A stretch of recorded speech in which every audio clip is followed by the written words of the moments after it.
물리학 2강 시작하도록 하겠습니다. 자, 저번 시간에 배웠던 내용을 좀 복습하고 가겠습니다. 저번 시간에 어떤 걸 했었냐면은 물리라는 학문에는 두 가지의 값이 있습니다. 어떤 값이냐면은 스칼라 값이랑 그다음 벡터 값이 있죠. 스칼라 값은 단순히 크기만을 나타내는 값이고 벡터 값은 크기와 방향을 나타내는 값이었습니다. 자, 이 크기를 나타내는 것 중에서는 속력, 에너지, 질량, 시간 이렇게 방향이 없는 물리량들이고 벡터로 나타내는 값들은 가속도, 힘, 운동량, 충격량 같은 크기와 방향이 모두 명시되어야 하는 물리량을 말합니다. 자, 물리학 1에서는 이런 벡터 물리량을 나타낼 때 어차피 1차원이었으니까 방향을 그냥 플러스와 마이너스로 방향을 명시했었습니다. 예를 들어서 플러스 3뉴턴, 마이너스 2m/s 이런 식으로 힘과 속도를 표현했었는데 이제 물리학 2가 되면은 차원이 이렇게 2차원이 되면서 이런 식으로 플러스와 마이너스만으로는 방향을 특정할 수 없는 물리량이 등장하게 되었습니다. 따라서 벡터를 명확하게 표시하는 방법을 배웠고 저번 시간에 벡터를 어떻게 표현하는지에 대해서 배웠습니다. 자, 벡터는 이렇게 화살표로 표현을 하며 그 물리량의 방향을 화살표의 방향, 그 물리량의 크기를 화살표의 길이를 통해서 표현합니다. 예를 들어서 이 벡터를 A라는 벡터라고 하면은 수식적으로는 여기다가 화살표를 그리면은 이거를 뜻하는 걸로 표현이 됐었죠. 그리고 이 A의 크기는 절대값을 붙여서 표현을 했었습니다. 자, 그러면 이거보다 2배 큰 A 벡터보다 2배 큰 벡터를 표현하려면은 이 똑같은 화살표보다 2배 더 길게 같은 방향으로 그리면은 2배 큰 A 벡터가 되는 겁니다. 그리고 이 A 벡터하고 반대 방향 마이너스 부호를 붙이면은 반대 방향이 된다고 했죠. 근데 여기는 1이 생략되어 있으므로 크기는 1이고 방향만 반대인 A 벡터를 뜻합니다. 따라서 요 크기는 같지만 방향만 반대인 이런 식으로 그림을 그리면 화살표를 그리면 이거는 마이너스 A 벡터를 뜻하게 된다고 했습니다. 그리고 벡터의 특징은 뭐가 있었냐면은 평행 이동이 가능하다. 그리고 하나 더 뭘 했었냐면은 벡터를 더하는 방법에 대해서 배웠죠. 자, 여기에 A 벡터가 있고 여기에 B 벡터가 있습니다. 자, A 벡터하고 B 벡터를 더한 그 벡터량을 C 벡터라고 한번 정의를 해봅시다. 그럼 여기서 C 벡터는 어떻게 따지냐? 자, 이 A를 평행 이동해서 여기다 그려서 꼬리부터 머리까지를 이으는 방법으로 C 벡터를 구하는 방법이 있었으며 A 벡터와 B 벡터의 똑같은 평행변을 그려가지고 이 평행사변형의 대각선을 이용하여서 C 벡터를 구하는 방법, 이 두 가지 방법에 대해서 배웠습니다. 하나만 더 예를 들어봅시다. 자, 여기에 Y축으로 완벽하게 수직인 A 벡터가 있습니다. 자, 이 A 벡터의 크기는 3이라고 한번 해봅시다. 자, 그리고 여기에 X축으로 B 벡터가 있습니다. B 벡터의 크기는 4라고 한번 해봅시다. 자, 그러면 A 벡터와 B 벡터가 더한 거를 C 벡터라고 정의한다면 이 C 벡터를 어떻게 구하는가 한번 해보도록 하겠습니다. 자, A 벡터를 이렇게 그리시고 자, 이 B 벡터를 평행 이동해서 여기다 한번 그려봅시다. 자, 그럼 A 벡터와 B 벡터에 더하는 거는 둘 중에 하나를 꼬리를 머리에 이으면 되었죠. 자, B 벡터의 꼬리를 여기다 한번 이어보겠습니다. 자, 그러면 처음부터 끝까지를 쭉 거주면 이건 C 벡터가 되겠죠. 자, 그리고 A 벡터의 크기는 3이었고 B 벡터의 크기는 4였습니다. 그런데 이 상황에서는 이 A 벡터와 B 벡터가 정확하게 수직이기 때문에 C 벡터의 크기도 알 수가 있었죠. 왜냐하면 피타고라스 정리를 쓰면 되니까. 자, 여기가 3이고 여기가 4인 변이니까 3, 4인 변의 그 빗변의 길이는 크기가 뭐가 되죠? 피타고라스를 하면은 5가 되죠. 그래서 C 벡터의 방향은 이쪽 방향이고 그 크기는 5다라는 것을 구할 수 있다는 것까지 배웠습니다.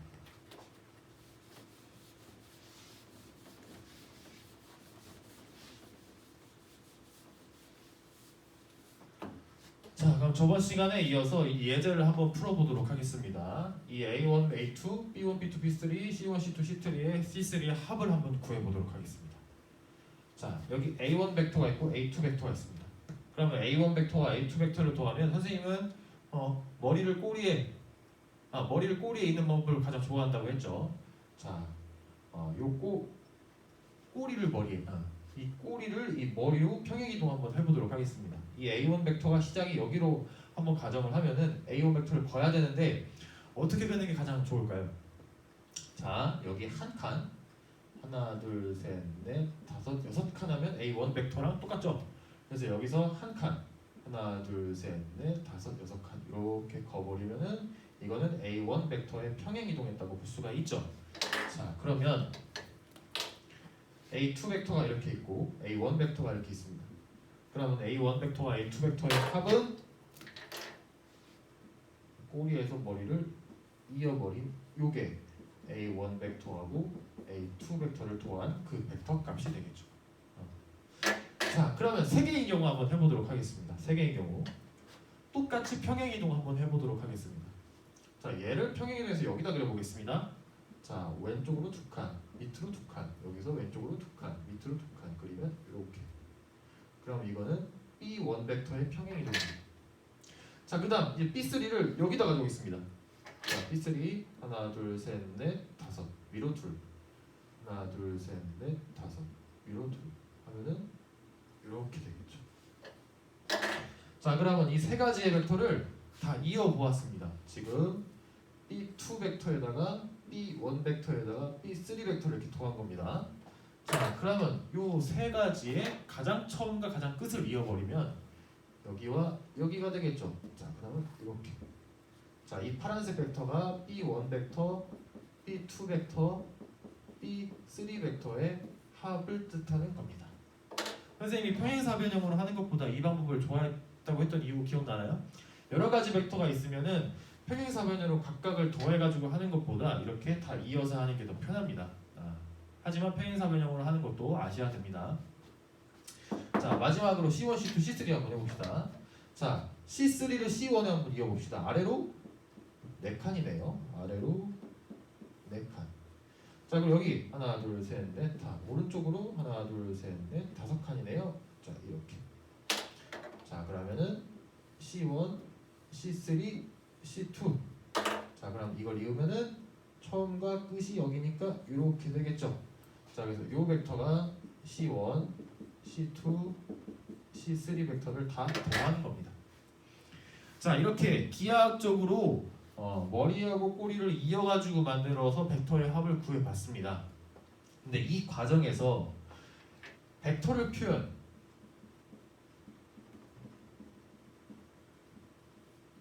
표현하는데 아주 좋은 방법으로 은연중에 사용했던 방법이 있습니다. 그게 뭐냐면, 자, 왼쪽으로 한 칸, 위로 하나, 둘, 셋, 넷, 다섯, 여섯 칸. 왼쪽으로 두 칸, 아래로 두 칸. 오른쪽으로 하나, 둘, 셋, 넷, 다섯 칸. 즉 뭐냐면 벡터를 표현할 때 x축하고 y축을 분리해가지고 생각하면은 그 벡터를 그리는데 아주 쉽다는 겁니다. 무슨 말인지 아시겠습니까? 벡터를 표현하는데 A라는 벡터를 표현하는데 이걸 표현하기 위해서 이 벡터가 왼쪽으로 몇 칸, 오른쪽으로 몇 칸, 위쪽으로 몇 칸, 아래쪽으로 몇 칸 이렇게 x축, y축의 각각을 따져가지고 계산을 하면은 좀 더 쉽게 계산할 수 있다는 겁니다. 자, 그 말은 거꾸로 말하면 A라는 벡터를 x, y로 표현하는 방법이 있고 그를 통해서 좀 더 벡터를 쉽게 계산할 수 있다는 뜻이 되겠죠. 자, 우린 이제 x축, y축으로 분해해서 벡터를 x축, y축으로 분해해서 그거를 더하고 빼는 방법에 대해서 한번 알아보도록 하겠습니다.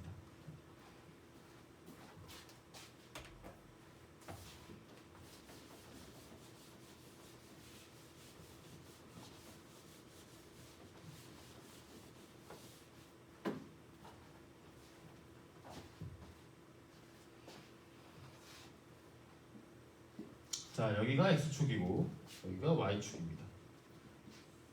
자, 이렇게 A라는 벡터가 있다고 쳐봅시다. A라고 있는 벡터가 쳐봅시다. 자, A라는 벡터 아까 이 전에 설명하길 뭐라고 했습니까? 벡터를 x축하고 y축으로 따져보면은 좀 더 쉽게 계산할 수 있다라고 했죠. 그러면 이 벡터를 x축하고 y축으로 나누는 그 방법에 대해서 한번 알아보도록 하겠습니다. 그럼 이거를 x축하고 y축으로 나누면 어떻게 되냐? 자, x축으로 선을 그은데 수직선을 그립니다. 자, 그리고 y축으로도 선을 그는데 수직선을 그립니다. 자, 그러면 이렇게 점이 생겼죠. 자, 이 점을 이읍니다. 이렇게. 그래서 두 가지의 벡터를 만듭니다. 하나는 y축 벡터, 하나는 x축 벡터. 한번 생각을 해보세요. 자, 이 두 벡터를 더하면 이게 맞죠? 얘를 평행 이동하면 이렇게 되니까 꼬리에서 머리 이으면 이 벡터가 나오지 않습니까? 그러면 두 벡터를 더하면 얘가 됩니다. 거꾸로 말하면 이 벡터는 이 두 벡터로 나누어 사용해도 똑같은 거라는 말인 거죠. 그래서 이 벡터를 x축하고 y축으로 한번 나눠보겠습니다. 그럼 이거를 x축으로 나누면 이걸 어떻게 표현하냐? ax 벡터, 얘는 ay 벡터. 자, 그러면 a 벡터가 두 개로 나뉘었습니다. 어떻게 나눴습니까? a 벡터가 ax 벡터, 그 다음에 ay 벡터 이렇게 나눴습니다. 맞죠? 자, 그러면 이제 얘를 가지고 이 a 벡터를 따지면 좀 더 쉽게 따질 수 있다는 겁니다. 그 얘는 이 다음 챕터에서 다음 장에서 좀 더 예시를 보면서 이게 왜 필요한지를 한번 알아보도록 하겠습니다.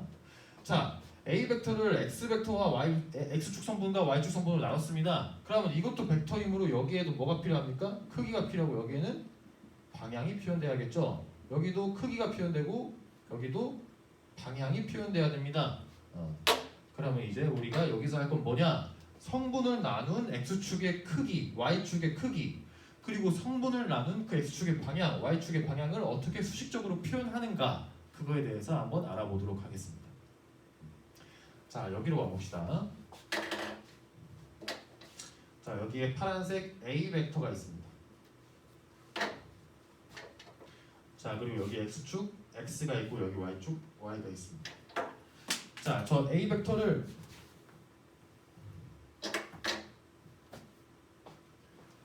a 벡터를 수직으로 이렇게 내리면은 a의 x축 성분이 나올 거고요. x축 성분 x 벡터가 나올 거고, 수직으로 이으면 여기는 a의 y축 성분 y 벡터가 나올 겁니다. 자, 그러면 ax의 크기, ay의 크기를 어떻게 구하는지 한번 알아보도록 하겠습니다. 자, 여기 삼각형 하나를 그리겠습니다.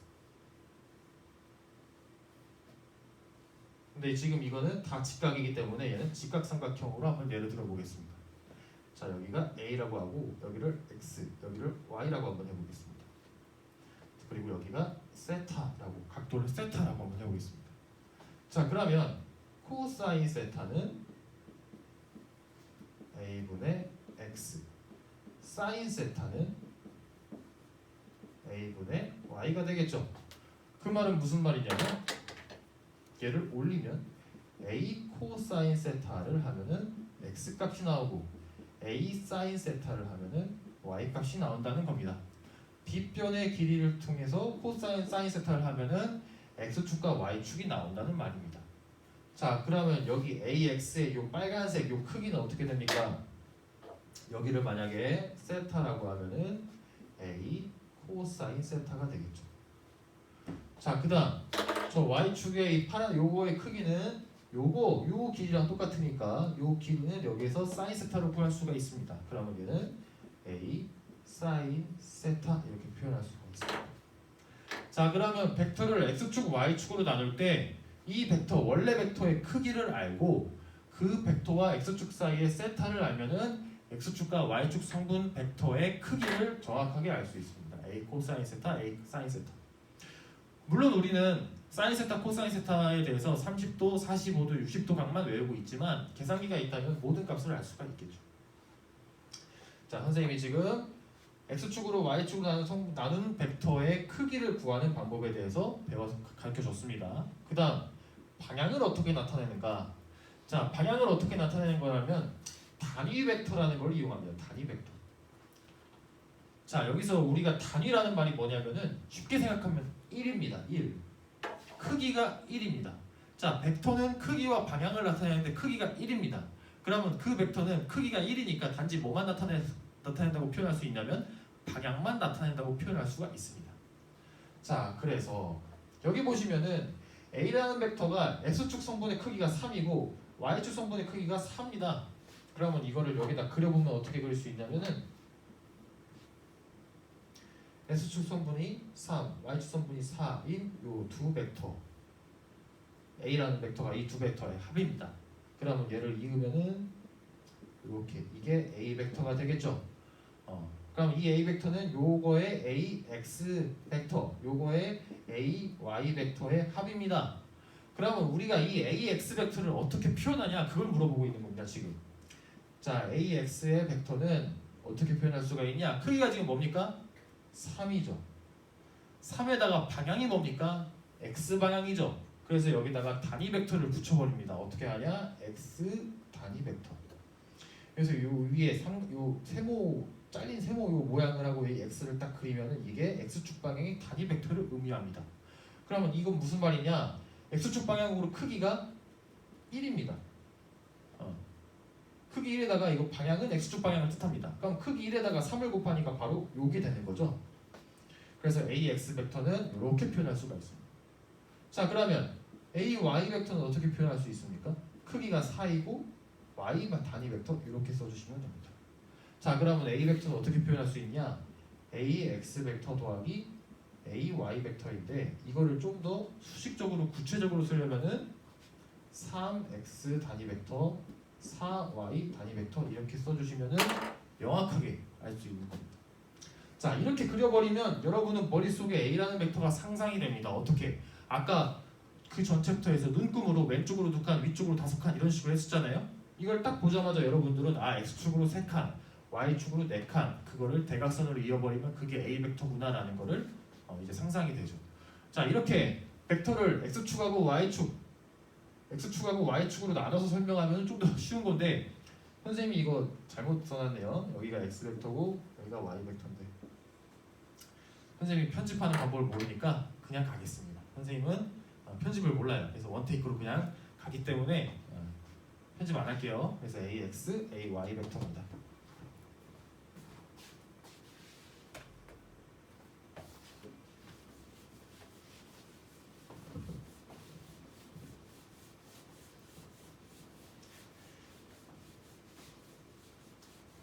편집을 안 하기 때문에 중간중간에 실수하는 게 많을 것 같은데 좀 애교로 봐줬으면 좋겠습니다. 네, 편집하는 방법을 몰라가지고 그냥 아이폰으로 지금 찍어서 그냥 올리고 있거든요.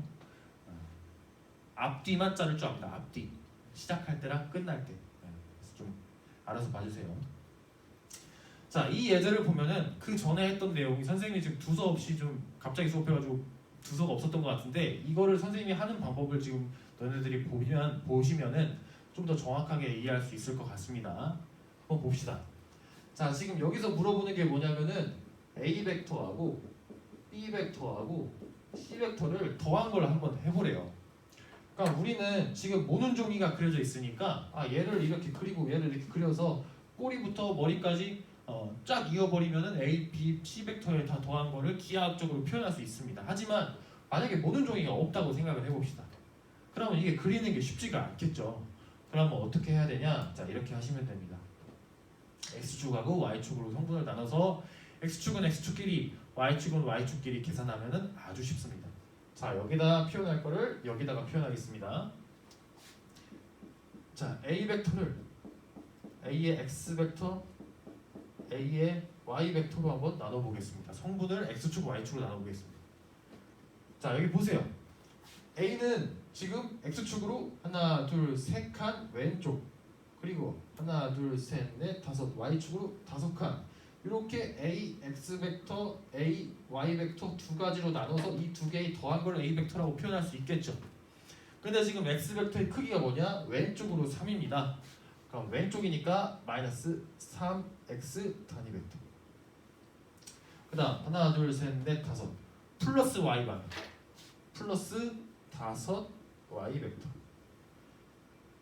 자, 이렇게 해버리면 a 벡터가 정확하게 x축, y축으로 나눠서 표현이 된 겁니다. 자, 이런 식으로 b 벡터도 한번 해보겠습니다. 자, b 벡터 b의 x 벡터 더하기 b의 y 벡터. 자, 하나 둘 셋 넷 다섯 플러스 5x 벡터 더하기 하나 둘 플러스 2y 단위 벡터. 자, c 벡터 하나 둘 셋 넷 다섯.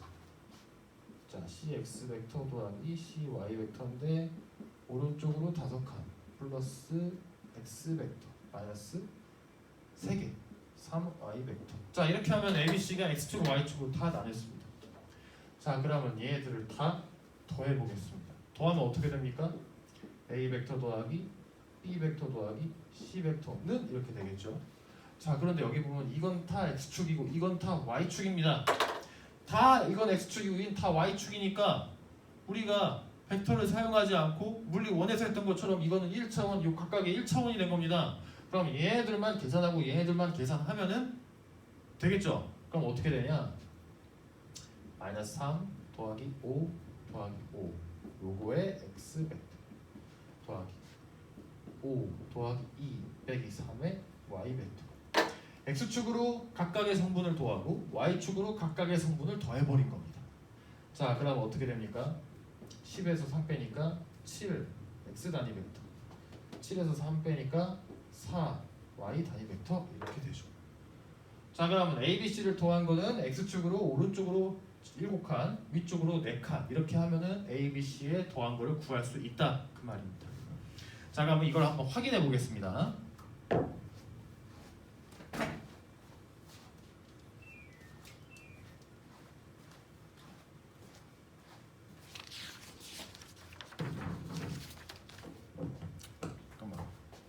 선생님 뭔가 좀 잘못한 것 같은데. 아, C 벡터가 지금 4칸이네요. 5칸이 아니라. 좀 수정하겠습니다. C 벡터가 4칸이니까 얘를 4칸으로 하면 얘가 6개가 되겠네요. 자, 계산해 보겠습니다. 그려 보겠습니다. 자, 먼저 어떻게 그릴 거냐면 A 벡터를 여기다가 한번 평행 이동 한번 해볼게요. 자, 여기서 하나 둘 세 칸 위로 하나 둘 셋 넷 다섯 위로 하나 둘 셋 넷 다섯. 그러면 여기가 되겠네요. 그러면 이렇게. 저게 A 벡터 평행 이동. 그다음 C 벡터. 자, 오른쪽으로 4칸. 하나 둘 셋 넷 여기. 아래로 3칸. 하나 둘 셋 여기. 이렇게 되겠네요. 자, 이게 B 벡터, 요게 A 벡터, 요게 C 벡터입니다. 그러면 A 벡터와 B 벡터의 C 벡터를 다 더하면은 처음하고 끝 이렇게 이어지겠죠. 한번 해볼까요? 하나, 둘, 셋, 넷, 다섯, 여섯. 하나, 둘, 셋, 넷. 6칸, 4칸. 자, 이렇게 기하학적으로 했을 때랑 수식적으로 했을 때랑 똑같은 결과가 나오죠. 이렇게 모든 종이가 다 그려져 있으면은 이렇게 하면 쉽지만 이렇지 않을 상황이 더 많겠죠. 그럴 때는 x축하고 y축으로 성분을 나눠서 벡터를 더하거나 빼는 방법이 우리가 계산하기에 더 쉬울 때가 많습니다. 자, 그래서 우리는 이렇게 벡터의 성분을 나누는 방법에 대해서 아셔야 됩니다.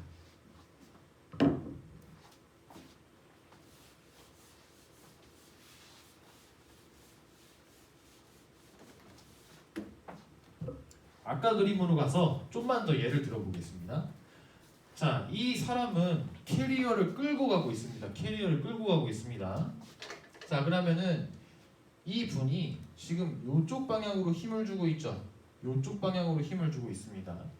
그러면 이 힘을 주는 걸 설명하기 위해서 이 힘의 x축 방향 성분의 벡터, y축 방향 벡터 방향의 성분의 벡터 이렇게 해가지고 이 두 개에 더한 걸 이거라고 할 수가 있겠죠. 그럼 어떻게 표현할 수 있냐? 이 힘은 이 x축 성분의 힘은 이 물체를 오른쪽으로 가속시키는 데 쓰이는 거고 y축 성분의 이 벡터는 이 물체를 살짝 조금이라도 들어 올리는 데 쓰이는 겁니다. 무슨 말이냐면 이렇게 힘을 가해버리면 얘가 살짝 들어 올리려고 하는 힘이 있는 상태에서 오른쪽으로 당기는 거다. 이렇게 표현할 수가 있는 거죠. 자, 우리가 대걸레를 밀 때 어떤 친구, 성의 없게 하는 친구는 이 앞으로 가면서 대걸레를 이렇게 질질 끌고 다니는 친구가 있고 어떤 친구는 어떻게 하냐면은 이렇게 앞으로 가면서 얘를 이렇게 이 오른쪽으로 끌고 가는 친구가 있죠. 그러면 이 친구하고 이 친구의 차이점은 뭐냐? 이 친구는 이 대걸레를 이쪽 방향으로 힘을 주고 있는 거고 이 친구는 이 대걸레를 이쪽 방향으로 힘을 꾹 눌러서 앞으로 가고 있는 겁니다. 그럼 어떤 일이 발생하냐면 얘는 이렇게 힘의 벡터로 나눠 설명하면 살짝 대걸레가 들어져 있는 상태에서 움직이는 거고 얘는 대걸레를 누르는 상태에서 움직이는 겁니다. 그럼 너네도 걸레질을 할 때 보면은 누르면서 닦는 게 훨씬 잘 닦이는 거죠. 그래서 요거는 쉽지만 잘 안 닦이는 거고, 요거는 좀 어렵지만 눌러서 미는 거기 때문에 잘 닦이는 겁니다. 반대로 캐리어를 이렇게 들어버리면 될까요, 안 될까요? 캐리어를 누르면서 앞으로 끌고 가면은 우리가 앞으로 가는 게 더 힘듭니다. 왜? 누르는 힘 때문에 마찰력이 더 커지기 때문이죠. 그래서 이분은 캐리어를 이렇게 끌고 가면서 힘을 이렇게 주고 있으니까 살짝 들어올린 상태에서 앞으로 가고 있는 겁니다. 그러니까 마찰력이 조금 더 줄어가지고 이 짐을 들고 가는데 좀 더 쉬운 거죠. 이런 식으로 벡터를 사용할 수가 있습니다.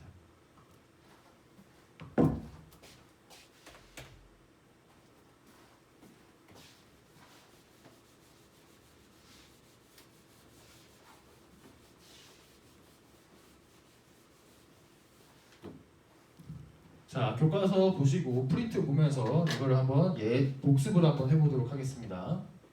자, 벡터와 스칼라 교과서입니다.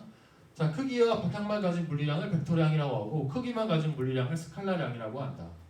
자, 첫 번째, 한 물체에 여러 힘이 작용할 때 이 힘들은 같은 효과를 내는 하나의 힘, 여러 가지 힘을 더해서 하나의 힘, 그걸 뭐라고 하죠? 합력이라고 하죠.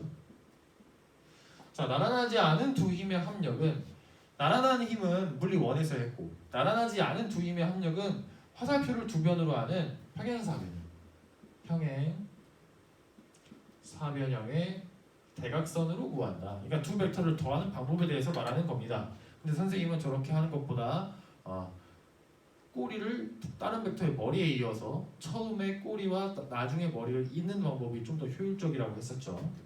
그 다음 벡터의 분해. 자, 선생님이 그 벡터를 x축하고 y축으로 나눠서 사용하면 좀 더 쉽다고 했죠.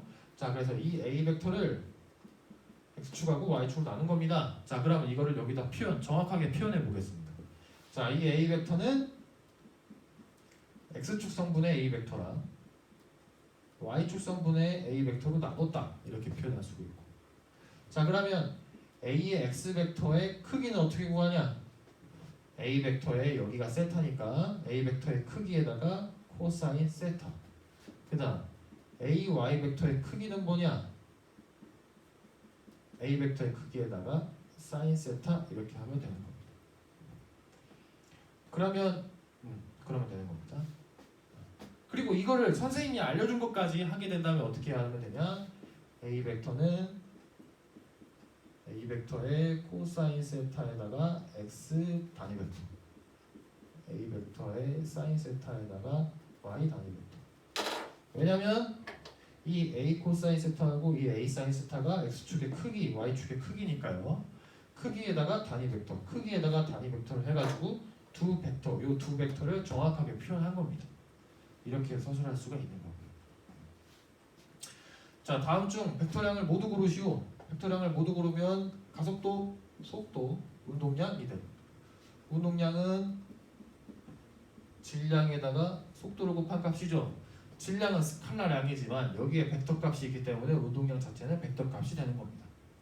자, 에너지는 스칼라 값입니다. 속력도 스칼라 값입니다. 스칼라 값 중에 또 뭐가 있습니까? 질량, 온도, 시간 이런 것들 다 스칼라량이죠. 자, 그림과 같이 F와 같은 두 힘의 서로 수직하게 합력을 화살표로 표시해 봅시다. 이거를 합력을 표시해 봅시다. 자, 그럼 얘를 이렇게 이동시켜서 이렇게 그리고 F 그리고 이 대각선을 그리면 됩니다.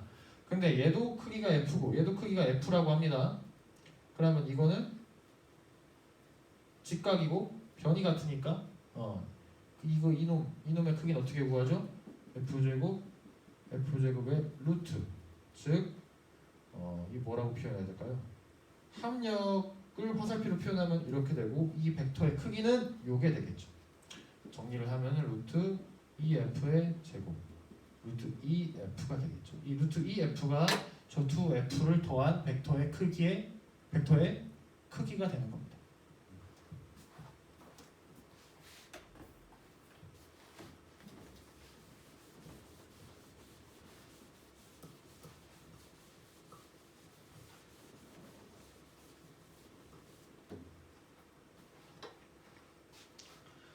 자, 보기에서 5점의 두 힘을 작용했을 때 합력의 크기가 나머지 넷과 다른 것은, 자, 쉬운 것부터 해봅시다. 자, 얘 이렇게 이어서 두 벡터의 합을 더하면은 여기가 3이고 여기가 4고 3, 4, 이게 직각이니까 뭐가 되겠죠? 5뉴턴. 얘는 5뉴턴 말하는 거네요. 그리고 그 두 힘의 벡터의 크기의 합의 두 벡터의 더한 거의 방향은 이쪽 방향이 될 거고요. 자, 그다음 얘 나란하니까 아주 쉽죠. 나란하니까 그냥 오른쪽 7 왼쪽 2 더하는 겁니다. 오른쪽 7 왼쪽 2 더하면 뭐가 될까요? 오른쪽 5가 되겠죠. 그래서 얘도 5뉴턴. 자, 얘를 벡터의 합으로 굳이 해본다면은 얘를 평행이동 시켜가지고 여기다 이렇게 만들어 봅니다. 그러면은 두 놈의 합은 처음의 시작과 끝을 이은 요 벡터가 되겠죠. 그게 5가 되겠죠. 7에서 2를 빼니까. 자, 그 다음 얘로 가봅시다. 얘 어떻게 해야 될까요? 얘 어떻게 하는 게 쉬울까요? 골치 아프죠? 자, 얘 한번 해보도록 하겠습니다. 자, 요 벡터를 여기다 한번 그려볼게요. 자, 이거 5뉴턴인 벡터입니다. 크기가 5뉴턴인 벡터.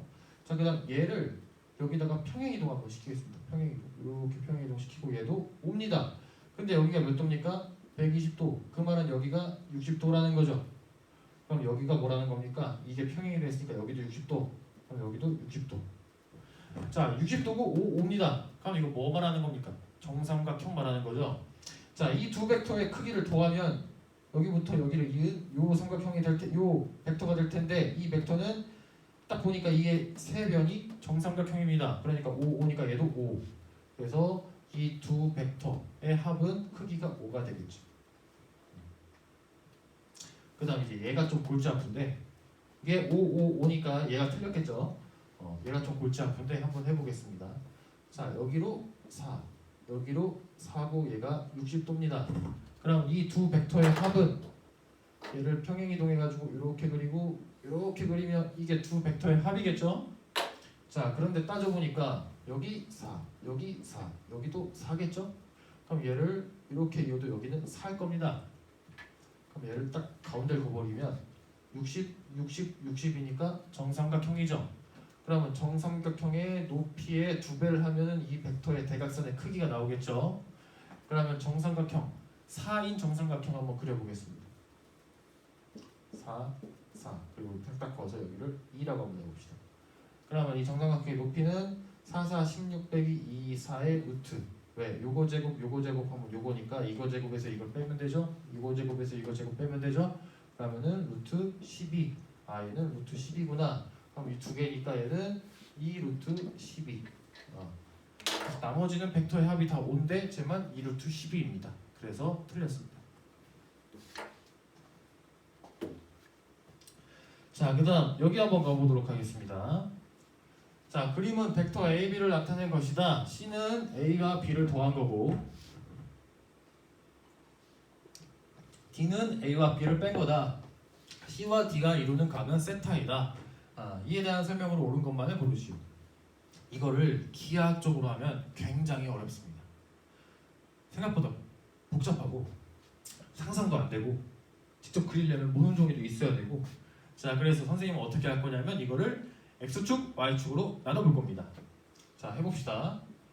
A 벡터 보니까 하나, 둘, 셋, 넷, 하나, 둘, 셋, 넷, 4칸 4X 벡터 2칸 2Y 벡터. 자, B 벡터 보니까 오른쪽 한 칸, 아래로 2칸. 오른쪽 한 칸이니까 그냥 1X 벡터, 밑으로 둘이니까 마이너스 2Y 벡터. 자, 이게 A와 B 벡터를 성분으로 나눈 겁니다.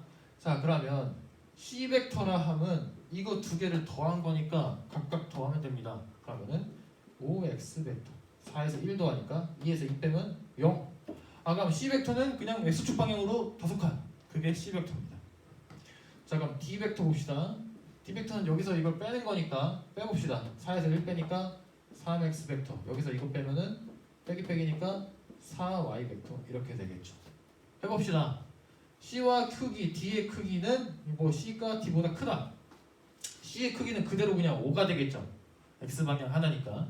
근데 D 봅시다. D를 그려보면은 어떻게 되냐?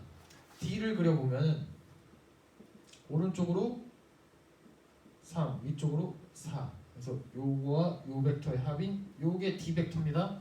그러면 3, 4, 3, 4, 5가 되겠죠. 3, 3, 9, 4, 4, 16도에서 25 루트하면 5. 그래서 이 벡터의 D, D 벡터의 크기도 5, C 벡터의 크기도 5입니다. 그래서 얘는 같으니까 틀렸죠. 자, 그리고 C와 D 벡터를 이루는 각시 탄젠트 세타 하면 3분의 4라는 거죠. 자, 봅시다.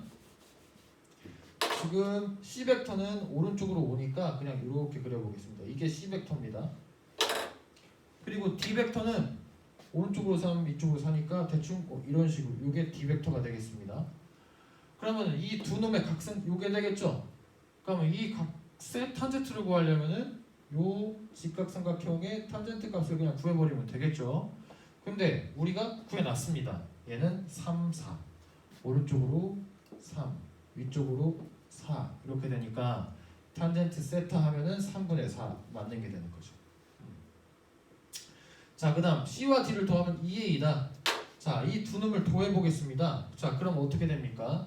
C 벡터하고 D 벡터를 더하면 5, 3, 8X 벡터 더하기 4Y 벡터인데 A 벡터에다가 2배 하면은 4, 2, 8, 2, 4 똑같네. 그래서 A 벡터에 2배를 하면 요 벡터가 되는 거 맞습니다. 자, 그래서 맞습니다. 그래서 니은 디귿이 맞습니다.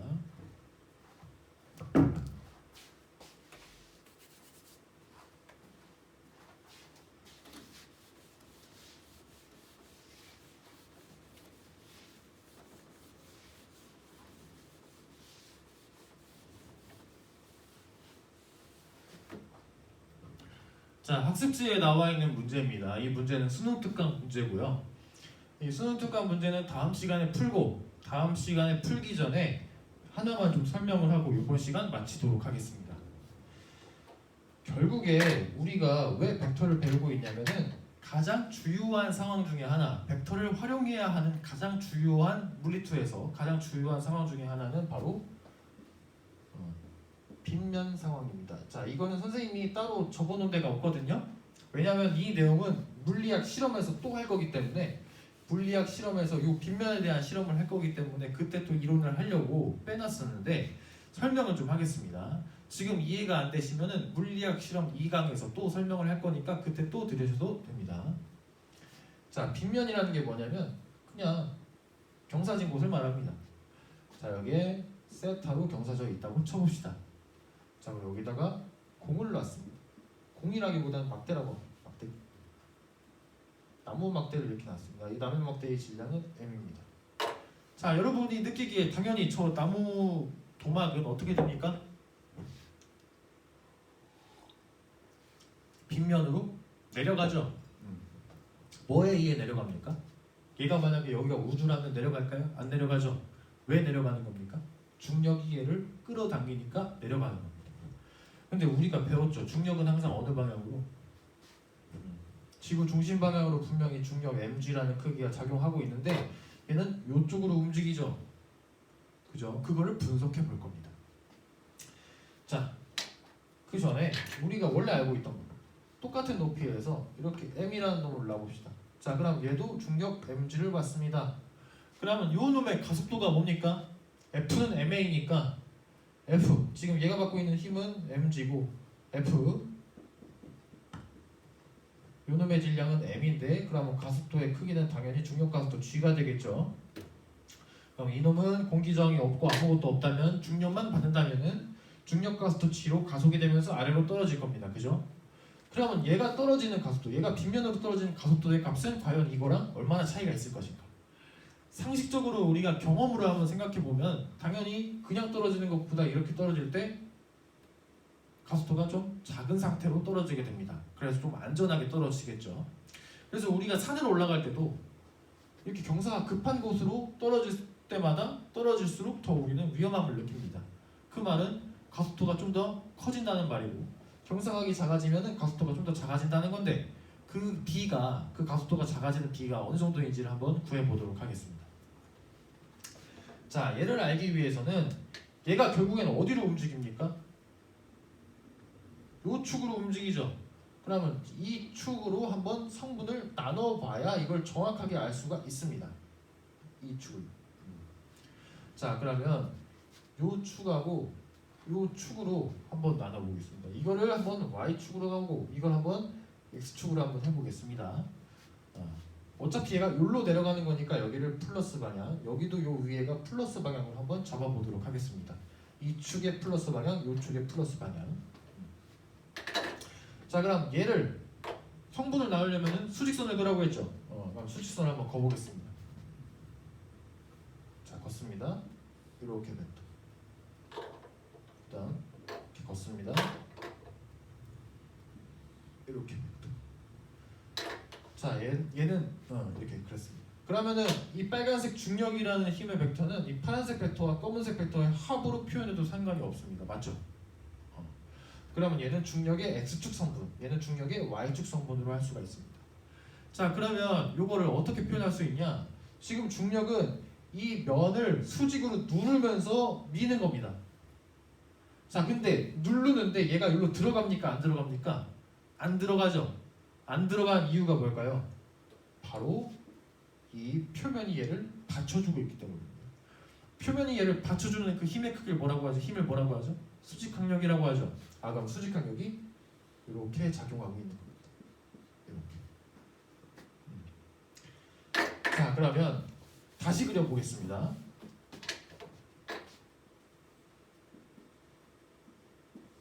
자, 이 m이라는 놈이 원래 받는 힘은 몇 가지냐면 두 가지입니다. 자, 이렇게 mg. 근데 이 mg는 얘를 요로 밀려고 하는 힘하고 누르는 힘의 두 가지의 합이라고 했죠. 근데 누르는 거를 상쇄시키는 또 다른 힘이 있다고 했지 않습니까? 그 힘을 뭐라고 한다고요? 수직항력 N. 그래서 지금 이 물체는 이 두 힘의 합력에 의해서 앞으로 내려가는 겁니다. 이 두 힘의 합력. 그럼 이 두 힘을 어떻게 따지는지 다시 여기로 가보도록 하겠습니다. 자, 그러면 이 N이라는 수직항력의 크기는 이 중력의 y축 성분의 크기랑 어때야 됩니까? 같아야 됩니다. 만약에 얘가 더 말도 안 되지만 얘가 더 크다면 얘는 날아갈 겁니다. 그리고 얘가 더 크다면 얘는 밑으로 꺼질 겁니다. 근데 얘가 여기로 위아래로 움직이지 않는다는 말은 요 힘이랑 같다는 말입니다. 그래서 이렇게 한번 표현하겠습니다. 수직항력 N은 mg라는 어느 벡터, mg라고 쓰지 말고 중력이라고 써봅시다. 중력이라는 놈의 벡터에다가 y축 성분의 크기랑 같습니다. 오케이? 그러면 요 놈의 y축 성분의 크기를 구해야 되는데 어떻게 구하냐면 지금부터 잘 보세요. 선을 더 그어보겠습니다. 자, 여기 세타죠? 그럼 여기 90도라고 한번 해보겠습니다. 자, 이 90도에서 세타를 빼면은 이 각을 동그라미라고 한번 해보겠습니다. 오케이? 자, 그러면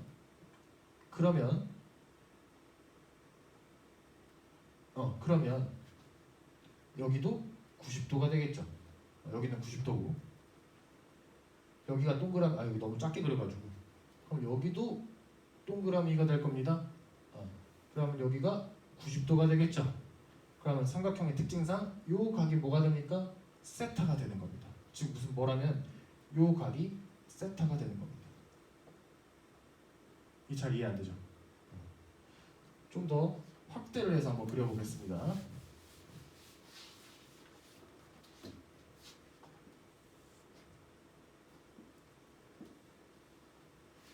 자, 이 각이 지금 세타죠? 지금 중력이 이렇게 작용하고 이쪽 축이고 얘는 수직으로 이쪽 축입니다. 자, 그럼 여기가 90도. 그럼 여기를 한번 동그라미라고 한번 해봅시다. 그럼 요거에 여기가 동그라미가 되겠죠? 그럼 여기가 90도니까 요 각이 뭐가 됩니까? 세타가 되겠죠. 그러니까 무슨 말이냐? 지금 요 각이 세타라는 겁니다. 이 각하고 이 각하고 같다. 자, 그러면은 이 중력의 요축 성분의 크기는 요게 세타니까 요 빗변에다가 코사인 세타를 한번 구할 수가 있겠죠. 그래서 이건 뭐가 되냐? mg 코사인 세타. 요거의 크기. 그 다음 이 크기는 요거랑 똑같지 않습니까? 요게 세타고 그러면 요 놈의 사인 세타를 구할 수가 있겠죠. 그래서 요 크기를 뭐라고 하냐? mg 사인 세타라고 합니다. 그 말은 무슨 말이냐? 이 얘는 뭐랑 똑같다? mg의 코사인 세타랑 한 거랑 똑같다. 그러면 이 수직항력이랑 mg 코사인 세타랑 같아 버리면서 요 두 힘은 사라져 버렸다고 생각해도 됩니다. 그러면 남은 힘은 뭐냐? 요 힘밖에 남아 있지 않죠. 요 힘.